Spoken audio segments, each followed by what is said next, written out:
What is up, good people? It's your boy 3 Stacks in this thing, baby. And I am showcasing to you the most cold-blooded, detrimental, impeding, ridiculously, trolly control deck that I have ever seen in my life. And I've never showcased this on my channel because I actually never had the cards.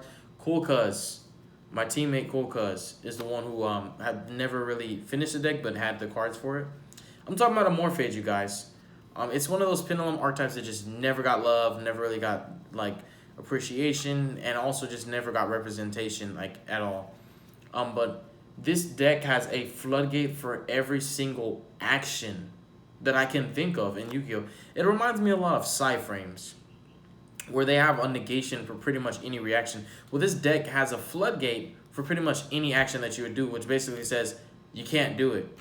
Like you can't activate spells, you can't activate traps, you can't activate monster effects, you can't add cards from your deck to your hand. You can't activate a card as Chain Link 2 or higher. You can't special summon for your extra deck. Like, bro, it just gets worse and worse and worse. This deck is like so stupid, bro. It's a control deck. It's amazing, bro. And it's not even expensive at all. I think this is one of the best decks for the new format, because this is easily one of the best matchups against Thunder Dragons, which I personally think will be one of the best decks. Like, we're gonna change our format to a more of a control format. I think Thunder Dragons and Altergeist are gonna change drastically. Thunder Dragons, Altergeist, and True Dracos are gonna change the format drastically. This is one of the probably better picks in my opinion. So pick up your Morphages. Like, I'm telling you, bro, they might spike in price. So let's hop into the list. Starting off, we're playing triple Amorphage Lechery. Basically, this says your opponent cannot activate spells. Each Amorphage has an effect in their skill where it says your opponent cannot do a certain action as long as you have an Amorphage monster on your field, which is pretty simple. It's an Amorphage deck, right? So he stops you from activating spells. And all of their on-field effects are the same. No extra deck, bro. You can't go into your extra deck unless you're summoning an Amorphage. So, no extra deck. So these cards like are retarded. I mean, like if a Thunder Dragon player can't go into their extra deck, if a Sky Sugar player can't go into their extra deck, if anybody can't go into their extra deck, and then they can't activate spells, like even the True Draco players just like struggling against this kind of card. Like, it's amazing. I also play 2 copies of Envy. I want to play 3. This card's actually very, very skillful, very powerful. Like I said, all their monster effects are the same. No extra deck. But what this card does is, he says, while you control an Amorphage card, neither player can activate... Bro, we can't activate effects as Chain Link 2 or higher, bro. Bro, he's like one of the most broken cards I've ever seen in my life. Do you know what that means? You can't negate anything. You can't even hand trap, bro. I can activate Envy in my skill and play Card of Demise, and you can't Ash because that's Chain Link 2, bro. Oh my gosh, this card is broken. Why did they make this card, bro? Cool was showing me this deck. I was like, bro, I love you, man. I can't believe. I knew about the Amorphage archetype a long time ago, back when like Dynamis and it was Dynamis and Ignites were like popping. You know, they're the business, and Mage Spectres were pretty popping too. Morphages were like the underdogs, but oh my god, bro, like Envy is broken. You can't activate anything as chaining to her. Do you know a Goki player can't even do their combos? Bro. Envy's broken, bro. I would play 3, but cool, the way he gave me the deck, it's like it was incomplete, right? So I don't have every Amorphage card, and I don't have every Amorphage card at a certain number.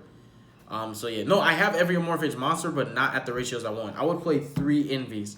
I mean, bro, like, do I even have to stress how powerful that card is? That's amazing. And then on top of that, no matter what Floodgate you give, there's no matter what, no extra deck. So no extra deck, no Chain Link 2 or higher. I have 1 Gluttony. It's really sad. Cool only gave me 1 Gluttony. This card is Skill Drain. No monsters can activate their effects except for Amorphage monsters. Do you know what's so funny? Amorphages don't even activate, bro. I don't know why they put that in the card text. Amorphage's effects are all continuous. They're floodgates. Bro,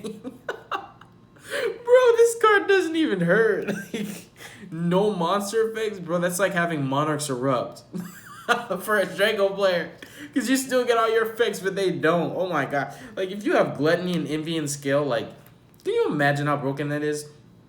And another thing I really like about this deck is you have the options of which Floodgates you want to go for, depending on the matchup. Like, for example, if you're playing Sky Strikers, you just want to have, like, Sloth and probably you want to have Sloth and Lechery and Scale, because your opponent cannot activate spells and they can't add cards from deck to hand. That's killing a Sky Striker deck. They can't play spells and they can't add anything. Like, they're dead. They're done. But Gluttony's broken. No monster effects. This rapes everything, bro. Like, there's no deck that can really play without monster effects. Even Thunder Dragons when they come out. But a Cool only has 1 Gluttony. I would play 3 Gluttonies, 3 Envies, 3 Lechery. Like, these are the most competitive ones in my opinion. Well, no, they're not the most competitive ones. In fact, there's one more that I find to be even more competitive. Well, in equivalence, which is also Sloth. What Sloth is a mistake. Neither player can add cards from deck to hand except for Amorphage cards, which means I'm the only one who can add any cards. I'm sorry, except... Oh my god, it's even broken. Neither player can add cards from their deck to your hand except by drawing them, which is actually really cool because this deck has so much draw power. Its adding is basically done through drawing. So we only have the 1 Sloth, but I would definitely play 3 Sloths, 3 Gluttonies, 3 Envies, and 3 Lecheries. Hands down, absolutely. And even though you play Demise in this deck, you want to play them as Scales, bro, and then summon one. So it doesn't matter if you have 3 in your hand or if you draw more. Pride, I actually don't really like that much. I'm only playing him for the sake of the name count. And he does have a 1750 body, which is, like, good because he's one of the ones you want to normal summon for the other Floodgate, which locks your opponent from the extra deck. But Pride just says you can't tribute monsters. So I guess it's kind of good because it's like you can't kaiju my monsters. Which I think a kaiju would really hurt this deck a lot. So actually, you know what? I'm underestimating how good he is. Because these Floodgates, their Scale Floodgates effects only work if you control an Amorphage. So if your opponent kaijus that daggone Amorphage, like, bro, your whole Scales are dead. And your opponent can go into their extra deck now. So, like, they killed a cold-blooded lockdown just simply by, like, just using 1 kaiju.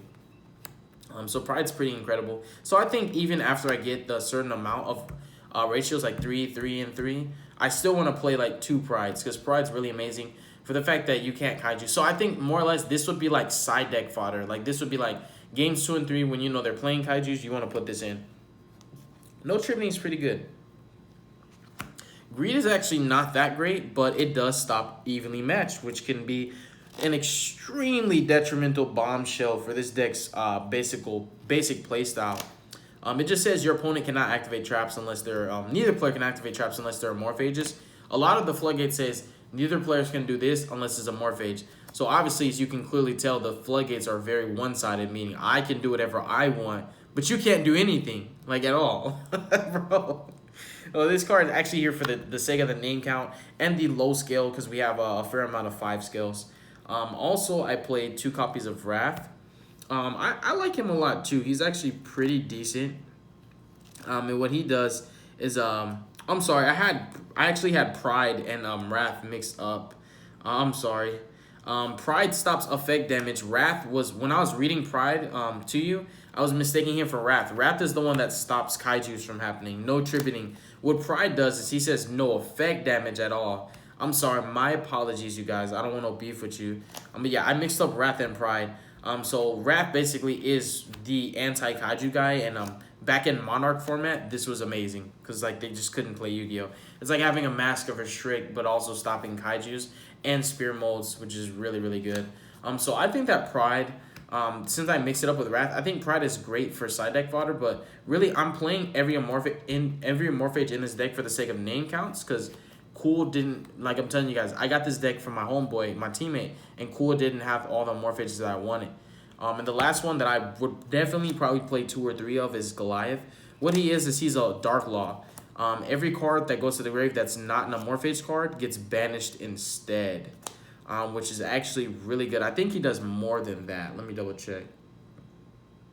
Yeah, it just gets banished instead. So like this is really good against obvious like graveyard decks. Like it's good against sky strikers. It's good against a lot of different strategies. You would be surprised how powerful a Dark Law is. So this deck has Dark Law. It has Mask of Restrict. It can prevent itself from ever taking effect damage, so it can't get FTK'd or anything like that if you have the setup. It has Mistake. It has Imperial Order. It has a Royal Decree. It has a Skill Drain.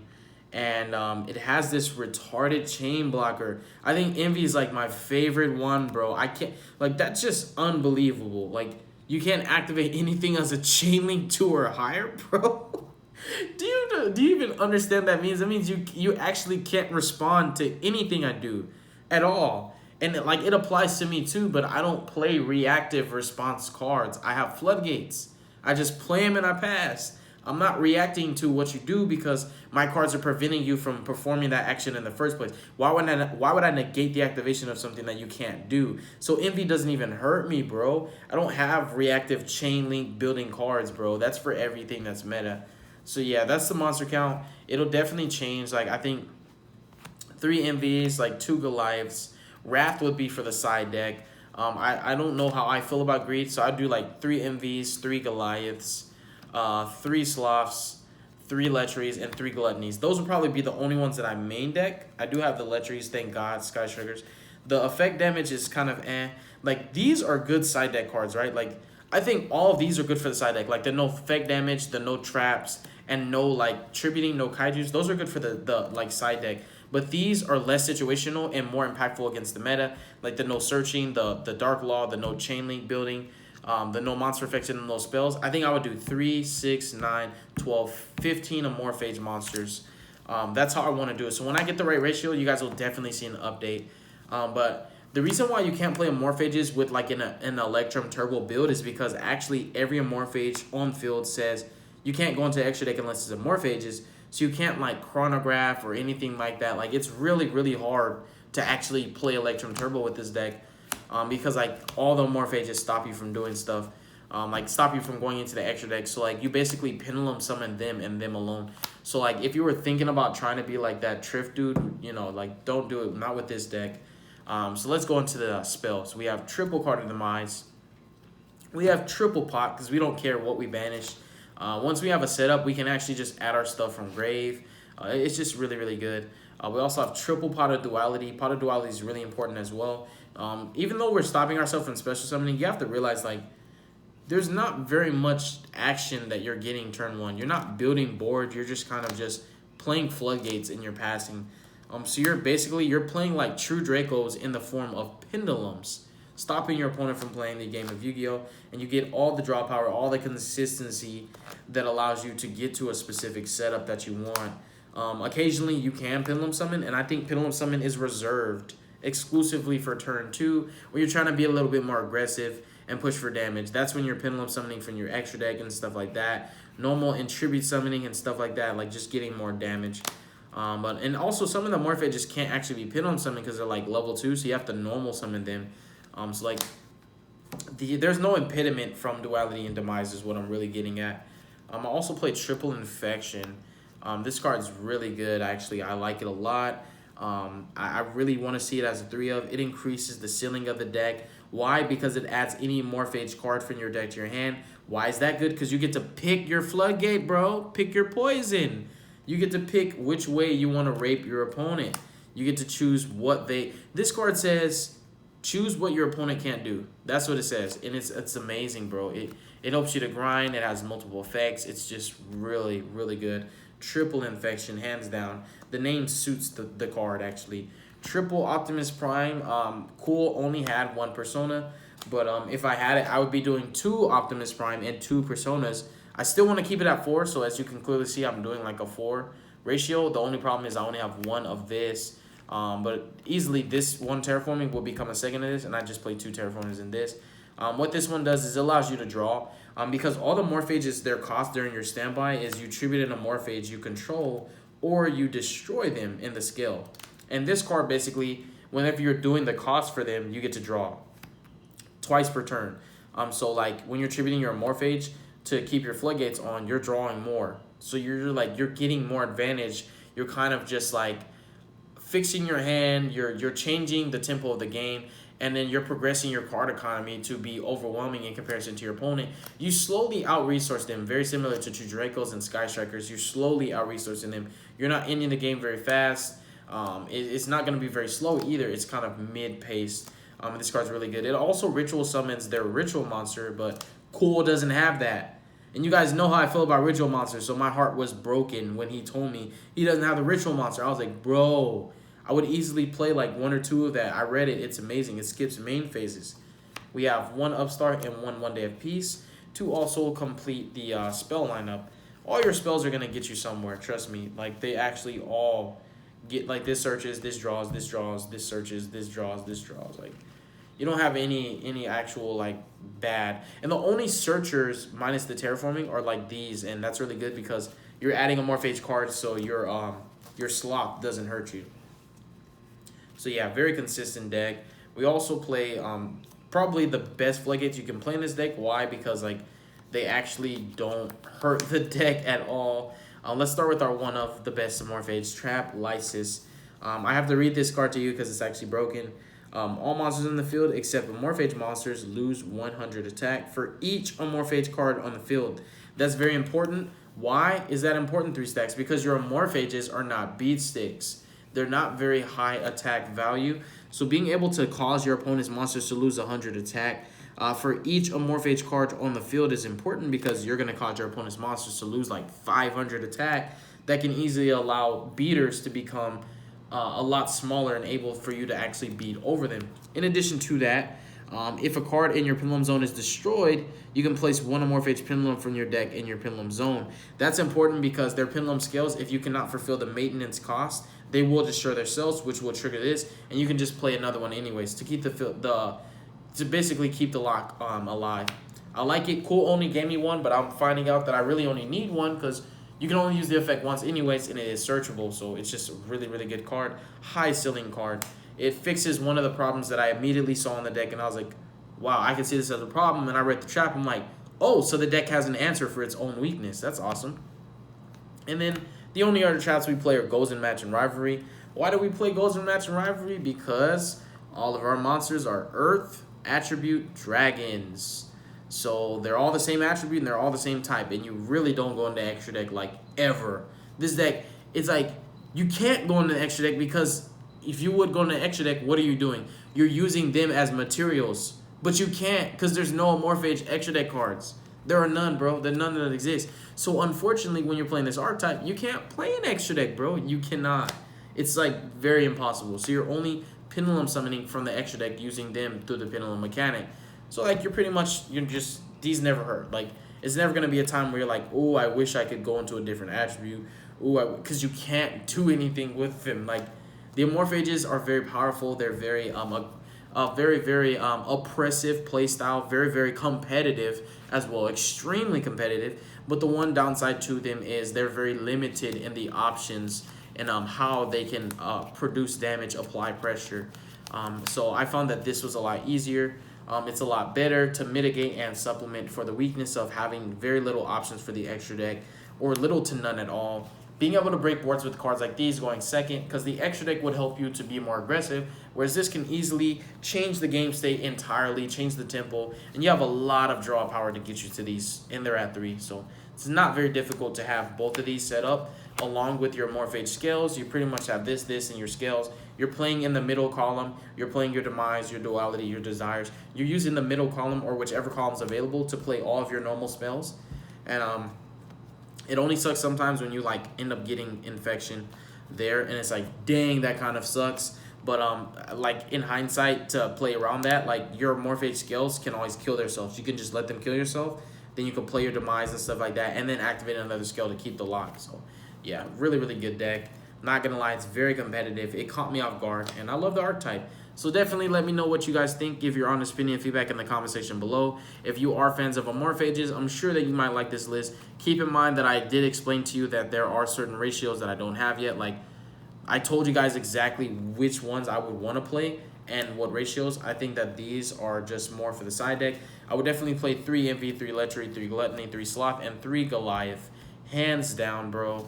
I think they're the most competitive ones. You know, no chain links, no spells, no monster effects, no searching, macrocosmos. That's the best, the cream of the crop. But yeah, I don't have 3 of all of them, but I do have all of them. So it's not like I'm missing anything. I'm just missing certain amounts of something. But yeah, you guys, that's pretty much all I have for tonight. Very sleepy, very worn out. I've had a long day of work, and I've been uploading videos all day for you guys. Hope you appreciate my grind. Thank you guys so much. Peace.